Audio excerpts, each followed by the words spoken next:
نحمده ونستعينه ونستغفره ونعوذ بالله من شرور أنفسنا ومن سيئات أعمالنا من يهده الله فلا مضل له ومن يضلل فلا هادي له وأشهد أن لا إله إلا الله وحده لا شريك له وأشهد أن محمدًا عبده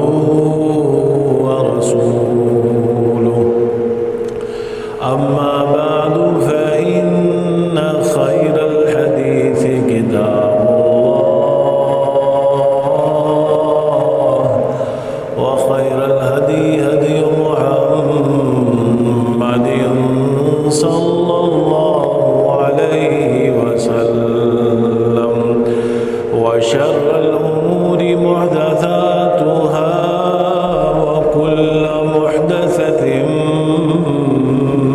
بدعة وكل بدعة ضلالة وكل ضلالة في النار.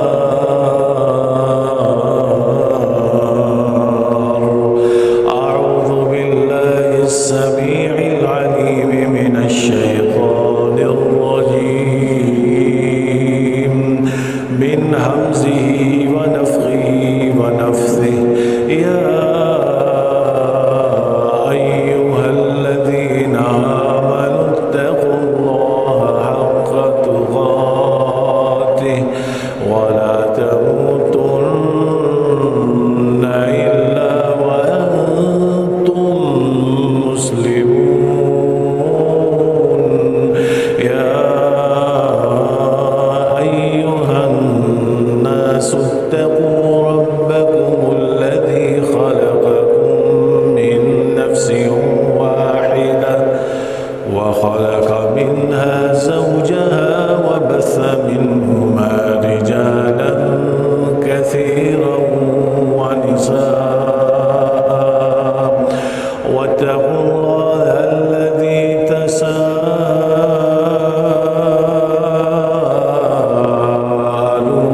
به والأرحام إن الله كان عليكم رقيبا. يا أيها الذين آمنوا اتقوا الله وقولوا قولا سديدا يصلح لكم أعمالكم ويغفر لكم ذنوبكم ومن يطع الله ورسوله فقد فاز فوزا عظيما. بسم الله الرحمن الرحيم. قاف والقرآن المجيد.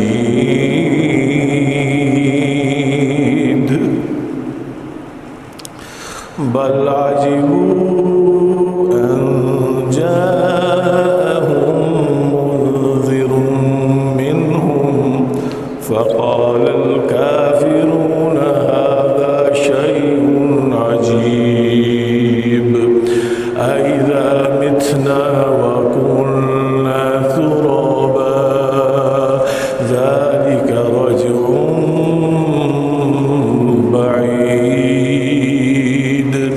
قد علمنا ما تنقص الأرض منهم وعندنا كتاب حفيظ.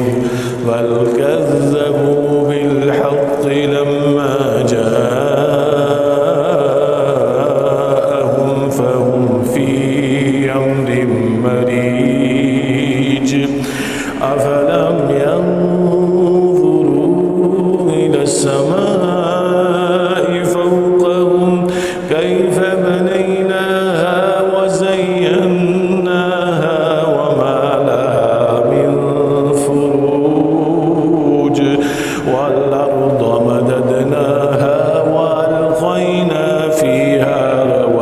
رواسي وأنبتنا فيها من كل زوج بهيج تبصرة وذكرى لكل عبد منيب سبحانك لا علم لنا إلا ما علمتنا إنك أنت العليم الحكيم اللهم انفعنا بما علمتنا وعلمنا بما ينفعنا وزدنا علما اللهم زدنا علما اللهم إنا نسألك علما نافعا ورزقا طيبا وعملا متقبلا وشفاء من كل داء اللهم أرنا حق حقا وارزقنا اتباعه وأرنا باطلا باطلا وارزقنا اجتنابه رب اشرح لي صدري ويسر لي أمري واحلل عقدة من لساني يفقهوا قولي میرے بھائیوں بزرگوں دوستوں معزز خواتین اللہ سبحانہ ہوا تعالیٰ کا تقوی اختیار کیجیے اطاعت گزاری کیجیے فرما برداری کیجیے کہ سبحانہ ہوا تعالیٰ کی اطاعت اور فرما برداری ہی تمام کامیابیوں کی کنجی ہے اللہ سبحانہ ہوا تعالیٰ کا تقوی سبحانہ ہوا تعالیٰ کی ناراضگی سے بچنے کا نام ہے اپنے آپ کو ہلاکت میں مت ڈالیے بچا لیجئے اور یہ بچنا تقوی کے بغیر ممکن نہیں ہے یاد رکھیے سبحانہ ہوا تعالیٰ نے اہل التقوی کے مراتب کو بلند فرمایا ہے ان للمتقین مفازا اور بڑے بڑے باغات حدائق و اعنابا بڑے بڑے باغات اور عظیم نعمتوں سے اہل التقوی کو جو ہے وہ سرشار فرمایا لہذا دنیا اور آخرت کے اندر حاصل ہونے والی کامیابیاں سبحانہ ہوا تعالیٰ کے تقوی کے اندر مضمر ہیں تقوی اختیار کیجئے اللہ تعالیٰ کی فرما برداری اور نافرمانی سے بچیے فرما برداری کے اندر آگے بڑھیے اور نافرمانی سے اپنے آپ کو محفوظ کر لیجئے جو شخص اپنی زندگی کو اس اصول پر گزارتا ہے کہ اللہ تعالیٰ کی فرما برداری ہمہ تن ہمہ جہد اور ان کی نافرمانی سے بچتا ہے تو سبحانہ ہوا تعالیٰ اس کو اہل التقوی کے اندر شامل فرما دیتے ہیں یاد رکھیے یہ جو تقوی ہے یہ تقوی قیامت کے دن نجات کا جو ہے وہ باعث ہے اس روز کہ جس دن کوئی کسی کا ساتھ نہ دے گا حشر کا دن انسانیت پر سخت ترین دن ہوگا یاد رکھیے کہ جس دن عقلیں زائل ہو جائیں گی خوف اور خشیت کا عجیب عالم ہوگا جیسے کہ سبحانہ ہوا تعالیٰ نے فرمایا ہے وَخَشَعَتِ الْأَصْوَاتُ لِلرَّحْمَنِ فَلَا تَسْمَعُ إِلَّا ہمسا تمام آوازیں رحمان کے سامنے جو ہے وہ پست ہو جائیں گی نہیں آپ سنیں گے مگر بڑھ کے آرام سے کی جانے والی سرگوشیوں کو کلام کرنے کی جو ہے وہ جسارت نہیں ہوگی اس حال کے اندر کہ لوگ رب کائنات کی طرف لوٹائے جائیں گے اور ان کے سامنے نظریں بچھائے اپنے اعمال ناموں کے منتظر اس روز خدا کی قسم حقوق کو لوٹایا جائے گا، انصاف کیا جائے گا، میزان قائم کیا جائے گا۔ وَنَضَعُ الْمَوَازِينَ الْقِسْطَ لِيَوْمِ الْقِيَامَةِ، قیامت کے دن میں یہاں میزان قائم کیے جائیں گے، اور اس بےتابی کے عالم میں لوگ پسینوں کے اندر جو ہے وہ شرابور ہوں گے، گھبراہٹ کا عالم ہوگا، سوچیں گے کہ کاش اس دن ہم بچا لیے جائیں سبحانہ ہوا تعالیٰ کے غضب سے، کاش کوئی ہمارا دفاع کرنے والا ہو، لیکن کسی کو نہیں پائیں گے، کوئی ہماری شفاعت کرنے والا ہو، کوئی ہماری شفاعت کر دے جو ہم اس دن کی جو ہے وہ سختیوں سے جو ہے وہ بچ جائیں۔ لیکن یاد رکھو، جیسے میں عرض کر چکا پچھلے جمعۃ المبارک کے اندر، کہ اس روز اذن شفاعت اسے ہی دیا جائے گا کہ جسے اللہ سبحانہ ہوا تعالیٰ چاہیں گے۔ لا يتکلمون الا من اذن له الرحمن وقال صوابا، وہ بات نہیں کر سکیں گے، گفتگو نہیں کر سکیں گے، الا من اذن له الرحمن وقال صوابا، مگر یہ کہ سبحانہ ہوا تعالیٰ جسے اذن عطا فرمائے، جسے حکم عطا فرمائے،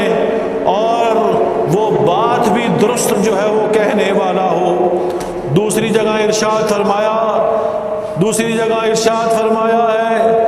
کہ یومئذ لا تنفع الشفاعۃ الا من اذن له الرحمن ورضی له قولا، شفاعت اس روز اللہ تعالیٰ کی رضا کے مرہون منت ہوگی، یاد رکھو، یعنی جس سے راضی ہوں گے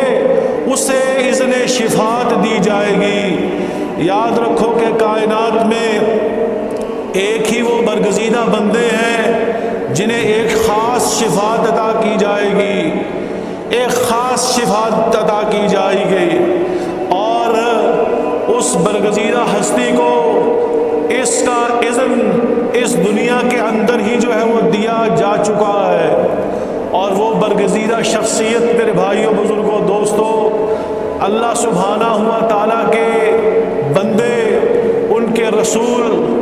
محمد بن عبداللہ صلوات اللہ وسلام علیہ ہیں، کہ جن کو اللہ سبحانہ ہوا تعالیٰ نے اس شفاعت کا جو ہے وہ اذن دے رکھا۔ نبی اکرم صلی اللہ علیہ وسلم کو کئی قسم کی شفاعت قیامت کے روز جو ہے وہ دی جائے گی۔ ایک شفاعت تو وہ ہوگی جو شفاعت خاص رسول اللہ صلی اللہ علیہ وسلم کے ساتھ ہوگی، اس شفاعت کو شفاعت عظمیٰ بھی کہا جاتا ہے، اس شفاعت کو شفاعت کبریٰ بھی کہا جاتا ہے، جو صرف رسول اللہ صلی اللہ علیہ وسلم کے ساتھ جو ہے وہ خاص ہوگی۔ جیسے رسول اللہ صلی اللہ علیہ وسلم کے بارے میں سبحانہ ہوا تعالیٰ نے قرآن حکیم کے اندر یہ ارشاد فرمایا ہے کہ وَمِنَ اللَّيْلِ فَتَهَجَّدْ بِهِ نَافِلَةً لَكَ عَسَىٰ أَن يَبْعَثَكَ رَبُّكَ مَقَامًا مَحْمُودًا، یہ مقام محمود اللہ سبحانہ ہوا تعالیٰ نے قرآن حکیم کے اندر جو ہے وہ بیان فرمایا ہے، اور یعنی رسول اللہ صلی اللہ علیہ وسلم کو حکم دیا جا رہا ہے کہ رات کے کچھ حصے کے اندر نوافل پڑھیں، عنقریب آپ کا رب آپ کو مقام محمود جو ہے وہ ان پر فائز فرمائیں گے۔ یہ مقام محمود ہی مقام شفاعت ہے میرے بھائیوں، بزرگوں، دوستوں۔ یہ رسول اللہ صلی اللہ علیہ وسلم کے خاص جو ہے وہ شفاعت ہے، جس کا اذن اللہ سبحانہ ہوا تعالیٰ جو ہے وہ عطا فرمائیں گے۔ قیامت کے روز یہ مقام جو ہے اور کسی نبی کو حاصل نہیں ہوگا۔ اس آیت کے بارے میں آپ صلی اللہ علیہ وسلم سے پوچھا گیا تو آپ صلی اللہ علیہ وسلم نے فرمایا ہی الشفاعہ، اس سے مراد مقام محمود سے مراد یہ شفاعت ہی ہے جس کا اذن جو ہے قیامت کے روز رسول اللہ صلی اللہ علیہ وسلم کو جو ہے وہ دیا جائے گا۔ حافظ ابن حجر رحمہ اللہ تعالیٰ فرماتے ہیں کہ المقام المحمود هو الشفاعۃ العظمیٰ التي اختص بها، یہاں پر مقام محمود سے مراد شفاعت عظمیٰ ہے کہ جو رسول اللہ صلی اللہ علیہ وسلم کے ساتھ جو ہے وہ خاص ہے۔ اور پھر فرماتے ہیں کہ اراحت اہل المواقف من احوال القضاء بینہم والفراغ من حسابہم، یہ دراصل اہل حشر کے حساب کتاب کی جو ہولناکیاں ہوں گی ان سے راحت ہوگی، نہ صرف یہ بلکہ ان کے مابین فیصلہ سنائے جانے کے لیے جو ہے وہ کی جائے گی۔ یعنی قیامت کے دن لوگ جب حشر کے میدان کے اندر جمع ہو جائیں گے، نفسا نفسی کا عالم ہوگا لیکن میزان قائم نہیں ہوگا، سبحانہ ہوا تعالیٰ انصاف کی اس عدالت کو نہیں سجائیں گے، لوگ تڑپتے پھڑکتے تمام انبیاء کے پاس جائیں گے، یہاں تک کہ رسول اللہ صلی اللہ علیہ وسلم، آپ صلی اللہ علیہ وسلم سے کہا جائے گا کہ آپ اللہ تعالیٰ سے یہ گزارش کریں کہ اس میدان حشر کو برپا کیا جائے، میدان حشر کے اندر اس انصاف کے دن انصاف کو قائم کیا جائے۔ تو اس روز رسول اللہ صلی اللہ علیہ وسلم سبحانہ ہوا تعالیٰ کی وہ حمد بیان فرمائیں گے جو آج سے پہلے کبھی بیان نہیں فرمائی ہوگی۔ سجدے کے اندر دعائیں کی جا رہی ہوں گی کہ آواز آئے گی کہ اے محمد صلی اللہ علیہ وسلم ارفع رأسک، اپنے سر کو بلند کیجئے، شفاعت کیجئے، آپ کی شفاعت قبول کی جائے گی۔ اور رسول اللہ صلی اللہ علیہ وسلم کی شفاعت پر میرے بھائیوں بزرگوں دوستوں وہ نظام انصاف جو ہے وہ ظاہر ہوگا، میزان جو ہے وہ ظاہر ہونا جو ہے وہ شروع ہو جائیں گے۔ ایک روایت کے اندر آپ صلی اللہ علیہ وسلم نے فرمایا کہ انا سید ولد آدم، میں آدم کا اولاد آدم کا سردار ہوں۔ مراد یہ ہے کہ اس روز یعنی حشر کے روز میں اولاد آدم کا سردار ہوں گا، یعنی قیامت کے روز۔ وجہ یہ ہے کہ آپ صلی اللہ علیہ وسلم کی سفارش ہی کے ساتھ جو ہے وہ قیامت کے دن حساب کتاب شروع ہوگا۔ تو یہ جو شفاعت عظمیٰ کبریٰ ہے، جو شفاعت عامہ ہے، مراد ساری کائنات کے لیے حساب کتاب شروع کرنے کے لیے اور صرف رسول اللہ صلی اللہ علیہ وسلم کے ساتھ خاص ہے۔ یہ شفاعت رسول اللہ صلی اللہ علیہ وسلم فرمائیں گے، یہ شفاعت کبریٰ اور عظمیٰ ہوگی۔ اسی طرح دوسری شفاعت وہ ہوگی کہ جس کے اندر آپ صلی اللہ علیہ وسلم ہی کی شفاعت سے اہل جنت جو ہیں وہ جنت کے اندر داخل ہوں گے۔ جنت میں آپ صلی اللہ علیہ وسلم سے جانے والا پہلے کوئی بھی نہیں ہے۔ آپ صلی اللہ علیہ وسلم نے فرمایا انا اول من یشفع فی الجنہ، سب سے پہلے میں جنت کے اندر جانے کی سفارش کروں گا۔ جنت کے دروازے کو نہیں کھولا جائے گا اس وقت تک جب تک رسول اللہ صلی اللہ علیہ وسلم اس دروازے سے داخل نہیں ہوں گے۔ تو رسول اللہ صلی اللہ علیہ وسلم اہل جنت کی سفارش فرمائیں گے، آپ کی سفارش فرمانے پر اس دروازے کو جو ہے وہ کھولا جائے گا۔ جیسے کہ روایتوں کے اندر ذکر آتا ہے، فیصلہ سنا دیا جائے گا، جنت والوں کو جنت کے سرٹیفکیٹ دے دیے جائیں گے، جہنم والوں کو جہنم کی طرف جو ہے وہ دھکیل دیا جائے گا، جبکہ اہل جنت والے جنت میں داخل نہ ہوں گے، کیونکہ جنت کے دروازے پر دروازہ صرف رسول اللہ صلی اللہ علیہ وسلم کے آنے پر جو ہے وہ کھولا جائے گا۔ آپ صلی اللہ علیہ وسلم آئیں گے اور دروازہ کھلے گا، جیسے آپ صلی اللہ علیہ وسلم نے فرمایا انا اول شافع، سب سے پہلے میں جو ہے وہ سفارش کرنے والا ہوں گا۔ اور پھر دروازہ کھلنے پر سارے کے سارے اہل جنتی جو ہیں وہ جنت کے اندر میرے بھائیوں بزرگوں دوستوں داخل ہوں گے۔ اسی طرح تیسری شفاعت ایسے لوگوں کے لیے ہوگی کہ جن کی نیکیاں اور برائیاں برابر ہوں گی۔ تو ایسی صورت کے اندر رسول اللہ صلی اللہ علیہ وسلم سفارش کریں گے اور آپ صلی اللہ علیہ وسلم کی سفارش پر اللہ تعالیٰ ان بندوں کو جو ہے جنت کے اندر جو ہے وہ داخل جو ہے وہ فرما دیں گے۔ یہ تیسری قسم کی شفاعت ہوگی، سفارش ہوگی جو رسول اللہ صلی اللہ علیہ وسلم جو ہے وہ فرمائیں گے۔ اسی طرح چوتھی سفارش اہل جنت کے حق میں ہوگی، یعنی ان کے درجات کے بڑھانے کے لیے ہوگی کہ ان کے درجات کو بڑھا دیا جائے۔ جنت کے اندر بھی درجات ہیں، یاد رکھو، اور اس کی مثال ایسے بیان کی گئی کہ اگر تم اہل زمین والے آسمان کی طرف دیکھو اور ستاروں کی طرف دیکھو تو ٹھیک اسی طرح اہل جنت اپنے سے اونچے درجات والوں کو دیکھیں گے جیسا کہ تم آسمان پر آج ان ستاروں کو دیکھتے۔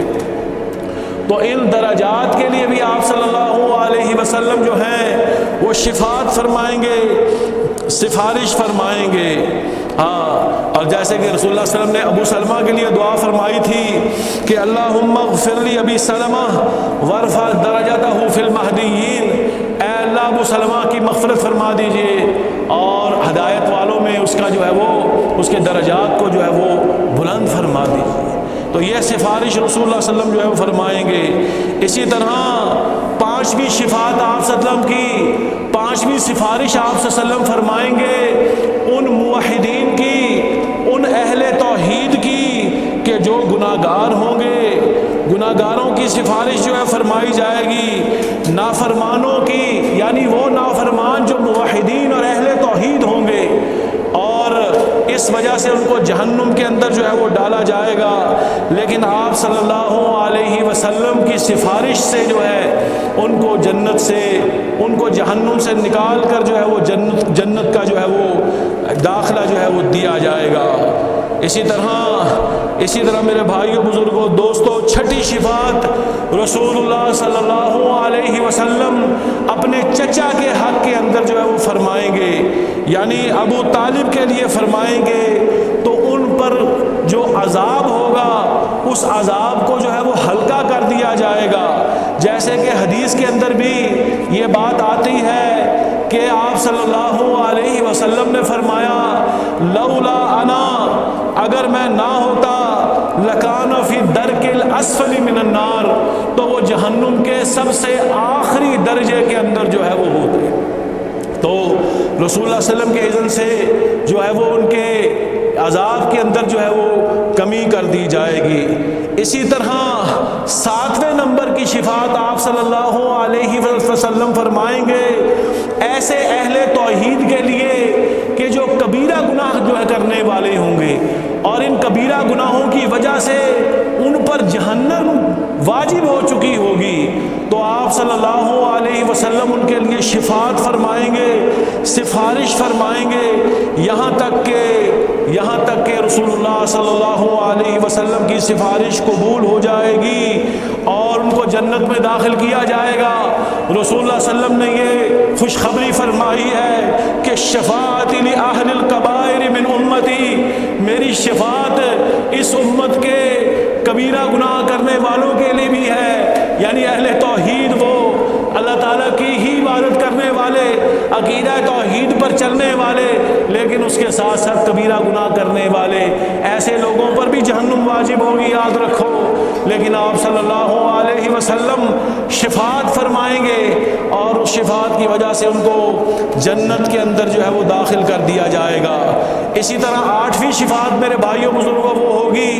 کہ جس کے اندر رسول اللہ صلی اللہ علیہ وسلم سفارش فرمائیں گے تو بعض لوگوں کو بغیر حساب کتاب کے اندر جنت کے اندر داخل کر دیا جائے گا۔ بہت تھوڑے لوگ ہوں گے، ان میں سے ایک صحابی رسول اللہ صلی اللہ علیہ وسلم کا بھی ذکر ملتا ہے جس کے بارے میں فرمایا تھا، یعنی عکاشہ بن محصن کے بارے میں فرمایا تھا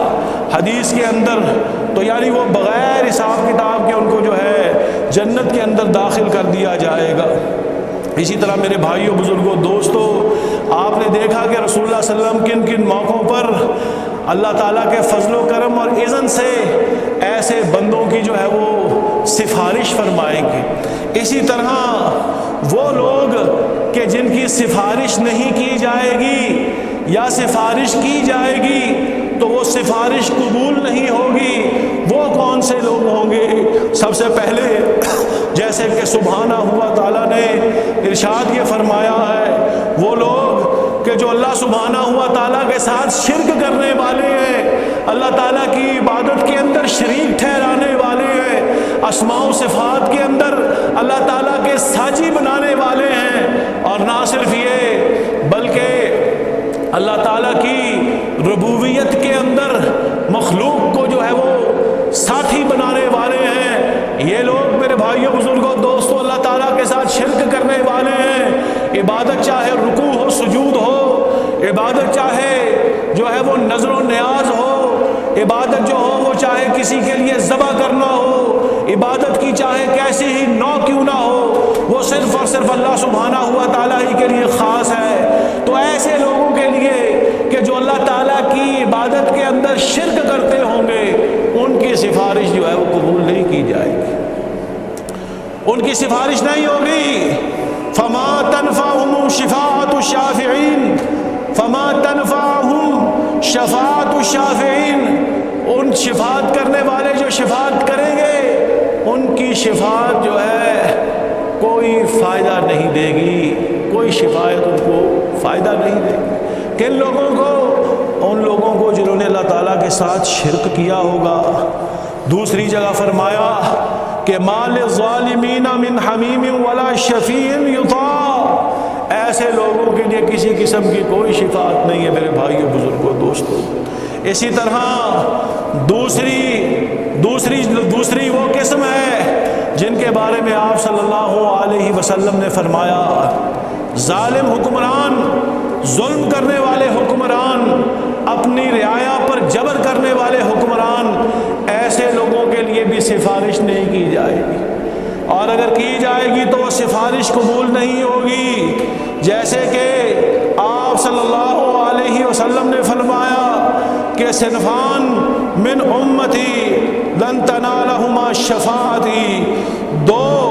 میری امت کے اندر دو قسم کے لوگ ایسے ہیں جن کے حق کے اندر میری سفارش ہرگز جو ہے وہ قبول نہیں ہوگی۔ ان دونوں میں سے ایک شخص کون ہے؟ امام ظلوم، ایک شخص وہ ہے کہ جو امام ظالم امام ہے، مراد کہ ظالم جو ہے وہ حکمران ہے۔ اور میرے بھائیوں بزرگوں دوستوں، یہ دراصل کوئی کھیل کا میدان نہ ہوگا، بلکہ اس روز تو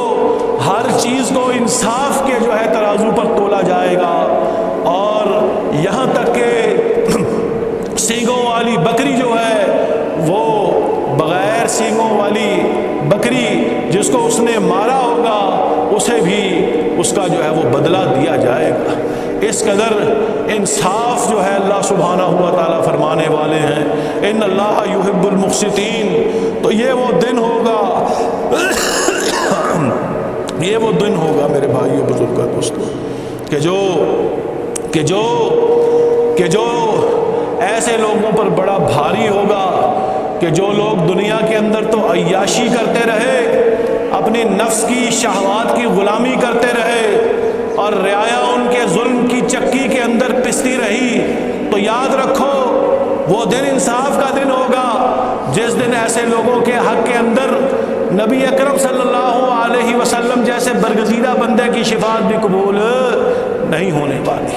یہ رسول اللہ صلی اللہ علیہ وسلم کی حدیث ہے جو آپ صلی اللہ علیہ وسلم نے جو ہے وہ بیان فرمائی۔ تو دیکھو میرے بھائیوں بزرگوں دوستوں، اسی طرح اہل بدعت جو رسول اللہ صلی اللہ علیہ وسلم کے طریقے کو چھوڑیں گے،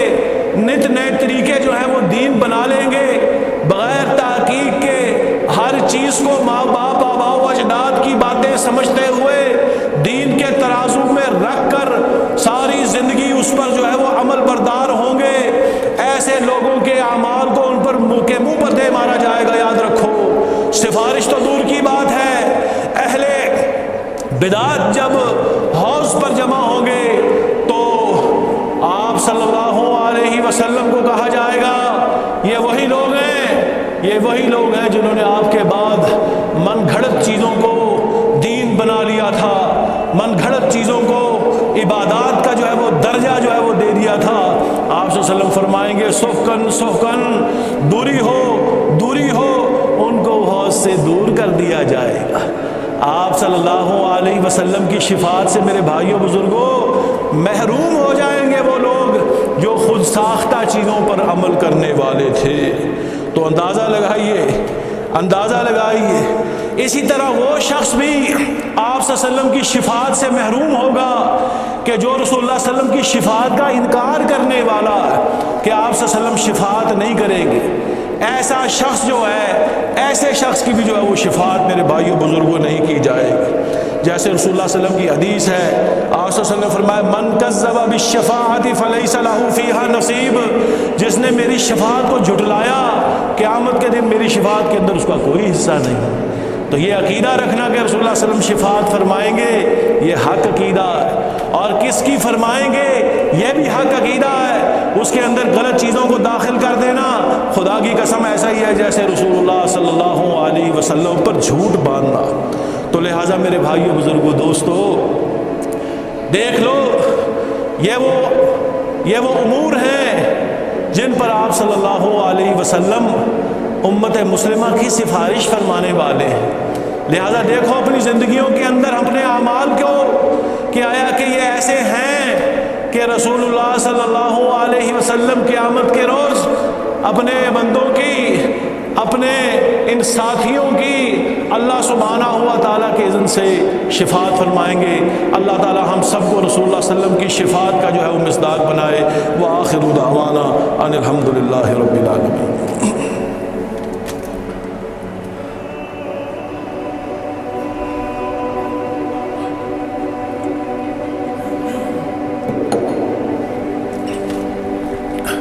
بسم اللہ الرحمن الرحیم والحمدللہ رب العالمین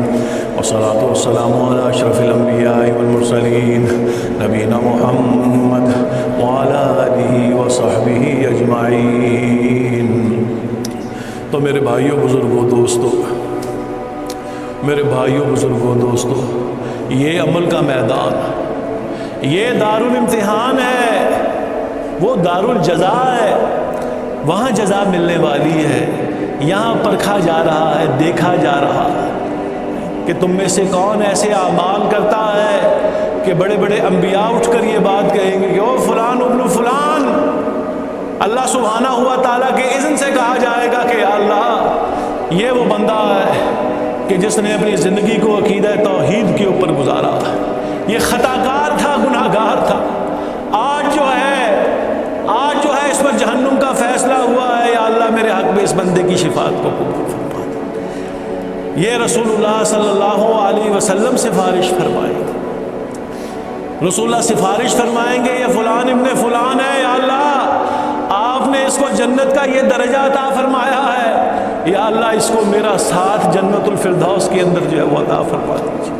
ایسے تو حاصل ہونے والا نہیں ہے نا۔ خدا کے بندوں ذرا غور تو کرو، صحابی رسول صلی اللہ علیہ وسلم سے پوچھتے ہیں اللہ کے رسول صلی اللہ علیہ وسلم میں قیامت کے دن آپ کا ساتھ چاہتا ہوں، آپ کی رفاقت چاہتا ہوں، تو آپ صلی اللہ علیہ وسلم نے فرمایا انی بکثرت السجود،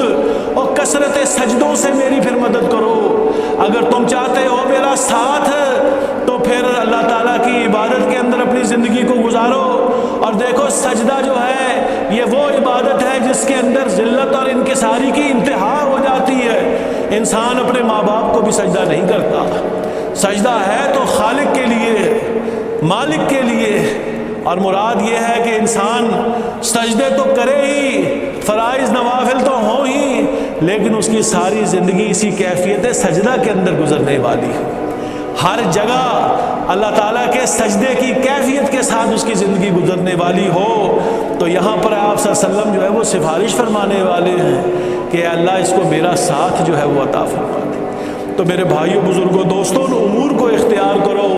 ان اسباب کو اختیار کرو جس سے رسول اللہ صلی اللہ علیہ وسلم کی شفاعت ہوگی۔ کتنا بڑا دھوکہ ہے انسان نے اپنے نفس کو دے رکھا ہے۔ انسان کے اندر جو دنیا کے اندر جو مرضی کرتا چلا جائے، نفس کی غلامی کرتا چلا جائے، رسول اللہ صلی اللہ علیہ وسلم کی جو ہے وہ آپ صلی اللہ علیہ وسلم کی نافرمانی کرتا چلا جائے، آپ کی سنت اور طریقے کو چھوڑ کر اغیار کے طریقوں پر چلتا چلا جائے، اور پھر یہ گمان رکھے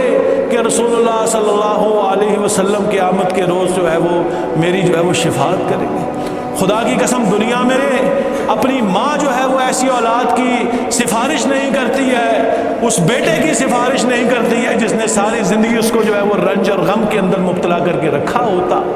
اور ایک طرف ہمارے رسول اللہ صلی اللہ علیہ وسلم کہ جنہوں نے خدا کی قسم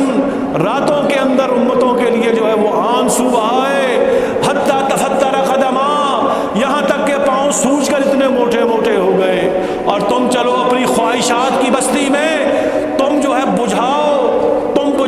پیاس جو ہے سبحانہ ہوا تعالیٰ کی نافرمانی کے راستے پر چل کے، اور امید رکھو رسول اللہ صلی اللہ علیہ وسلم کی شفاعت کی۔ تو کیسی یہ باطل امید ہے خدا کی قسم،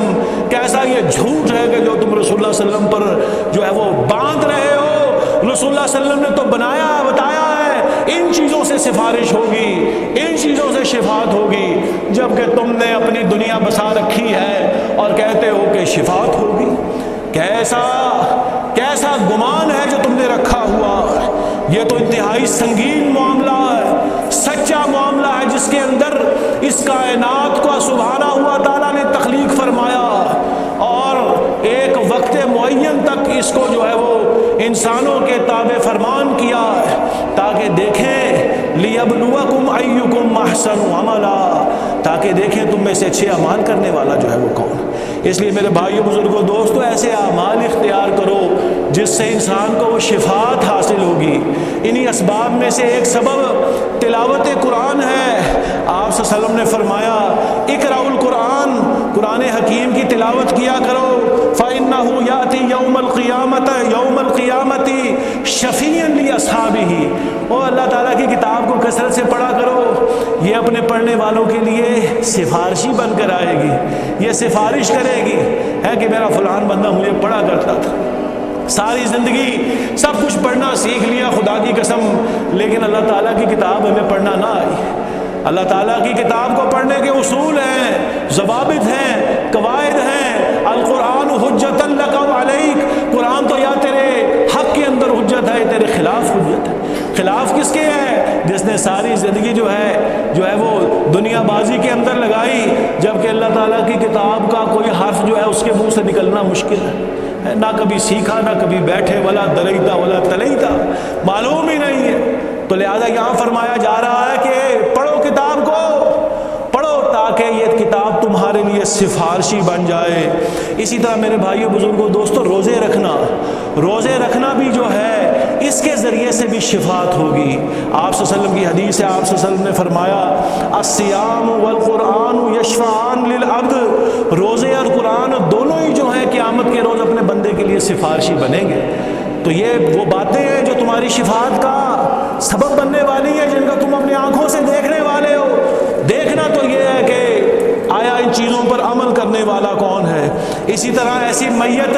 جس پر 40 اہل توحید جو ہیں وہ جنازہ پڑھ لیں تو خدا کی قسم یہ بھی اس کے حق کے اندر شفاعت کا باعث بنتے ہیں، سفارش کا باعث بنتے ہیں، جیسا کہ رسول اللہ صلی اللہ علیہ وسلم نے جو ہے وہ فرمایا۔ اور پھر اسی طرح اذان کا جواب دینا، رسول اللہ صلی اللہ علیہ وسلم پر درود پڑھنا، صلی اللہ علیہ وسلم پر، اور وہ دعا پڑھنا اللہم رب ھذہ الدعوۃ التامہ، آپ صلی اللہ علیہ وسلم کے لیے وسیلے کا سوال کرنا۔ اس کے بارے میں آپ صلی اللہ علیہ وسلم نے فرمایا کہ جو شخص ایسا کرے گا، جو میرے لیے اس کی دعا کرے گا، تو آپ صلی اللہ علیہ وسلم نے فرمایا فمن سأل لی الوسیلہ، جس نے میرے لیے وسیلے کی جو ہے وہ دعا کی تو میں اس کے لیے قیامت کے دن جو ہے وہ سفارش کروں گا۔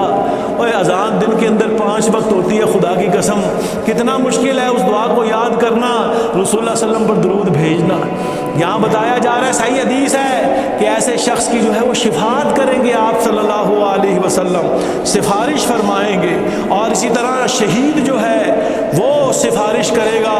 تو اس کی سفارش کے اوپر جو ہے میرے بھائیوں بزرگوں دوستوں تقریباً 70 بندوں کو جو ہے وہ جنت کے اندر داخل کیا جائے گا۔ جیسے آپ صلی اللہ علیہ وسلم کی حدیث ہے یشفع الشہید فی 70 من اہل بیتہ، شہید اپنے گھر والوں میں سے 70 لوگوں کی سفارش کرے گا اور ان کو جو ہے وہ جنت کے اندر جو ہے وہ لے کر جائے گا۔ اسی طرح بعض روایتوں میں مدینے کے اندر رہنے والا شخص، مدینے کے اندر رہنے والا، اس کے اندر مصیبتوں کو برداشت کرنے والا، ایسے ایسے شخص کے بارے میں بھی آپ صلی اللہ علیہ وسلم نے فرمایا ہے کہ اس نے مدینے کو چھوڑا نہیں ہے، میرے شہر کو، وہاں رہا ہے تمام مشکلات کے باعث، ایسے شخص کی جو ہے میں شفاعت کروں گا۔ اسی طرح قرآن حکیم کے حفاظ کرام کے بارے میں کئی روایتیں جو ہے وہ موجود ہیں۔ تو دیکھو یہ سب ایک سارے اسباب ہیں جن کو آپ صلی اللہ علیہ وسلم نے سفارش کے ضمن میں میرے بھائیوں بزرگوں دوستوں جو بیان فرمایا ہے، تو ان اسباب کو اختیار کرو اس دن کے لیے۔ وہ دن آنے والا ہے کہ جس دن کوئی کسی کا ساتھ نہیں دے گا، کوئی کسی کا ساتھ نہیں دے گا۔ یوم یفر المرء من اخیہ وامہ وابیہ وصاحبتہ وبنیہ، کوئی ساتھ نہیں دے گا، کوئی بھائی، کوئی بیوی، کوئی اولاد، کسی کا کوئی ساتھ دینے والی نہیں ہے۔ یہ اسباب تمہارے ساتھ جائیں گے، تمہارے ساتھ جائیں گے، اور پھر خدا کی قسم اگر شرف قبولیت حاصل ہو گئی تو تم اس زمانے کو دیکھو گے جس دن رسول اللہ صلی اللہ علیہ وسلم پکارتے ہوئے فرمائیں گے یہ فلان ابن فلان کو کہ شفاعت جو ہے وہ قبول فرما لیجئے اس سبب کی وجہ سے۔ اور میں کہہ چکا ہوں کہ اللہ سبحانہ ہوا تعالیٰ کے اذن سے ہی جو ہے وہ یہ سفارش ہوگی۔ اس لیے میرے بھائیوں بزرگوں دوستوں، کہیں تمہیں دنیا کی زندگی دھوکے میں نہ ڈال دے، کہیں دنیا کی زندگی تمہیں دھوکے میں نہ ڈال دے، وہ شیطان مردود کہیں سبحانہ ہوا تعالیٰ سے تمہیں دھوکے میں نہ ڈال دے۔ یا ایھا الناس ان وعد اللہ حق فلا تغرنکم الحیاۃ الدنیا ولا یغرنکم باللہ الغرور۔ میرے بھائیوں بزرگوں دوستوں، رسول اللہ صلی اللہ علیہ وسلم ہمارے ہادی، ہمارے مرشد، ہمارے پیر، ہمارے سرکار، اور وہ جو رسول اللہ صلی اللہ علیہ وسلم پر دن رات صبح و شام لگاتار درود و سلام، سبحانہ ہوا تعالیٰ کا فرمان، یا ایھا الذین آمنوا صلوا علیہ وسلموا تسلیما، اللہم صل علی محمد وعلی آل محمد کما صلیت علی ابراہیم وعلی آل ابراہیم انک حمید مجید، اللہم بارک علی محمد وعلی آل محمد کما بارکت علی ابراہیم وعلی آل ابراہیم انک حمید مجید۔ ربنا ظلمنا انفسنا وان لم تغفر لنا وترحمنا لنكونن من الخاسرین۔ ربنا اصرف عنا عذاب جہنم ان عذابها كان غراما انها ساءت مستقرا ومقاما۔ ربنا هب لنا من ازواجنا وذرياتنا قرة اعين واجعلنا للمتقين اماما۔ اللهم اغفر لنا ولإخواننا الذين سبقونا بالإيمان، ربنا ولا تحملنا ما لا طاقة لنا به واعف عنا واغفر لنا وارحمنا أنت مولانا فانصرنا على القوم الكافرين۔ اللهم يا ناصر المستضعفين انصر المستضعفين في كل مكان، اللهم انصر المجاهدين في كل مكان، اللهم انصر في غزة، اللهم انصرهم، اللهم قوي شوكتهم، اللهم يسر لهم وعافيهم، اللهم أفرغ عليهم صبرا، اللهم ثبت أقدامهم، اللهم سدد رميهم يا ذا الجلال والإكرام۔ اللهم على اليهود، اللهم عليك باليهود، اللهم زلزل أقدامهم، اللهم شدد شملهم، اللهم شدد شملهم، اللهم اقتلهم قتلا قتيلا يا ذا الجلال والإكرام۔ اللهم يا شافي الأمراض اشف مرضانا ومرضى المسلمين، اللهم يا قاضي الحاجات اقض حاجاتنا وحاجات المسلمين، ربنا آتنا في الدنيا حسنة وفي الآخرة حسنة وقنا عذاب النار، ربنا تقبل منا إنك أنت السميع العليم وتب علينا إنك أنت التواب الرحيم۔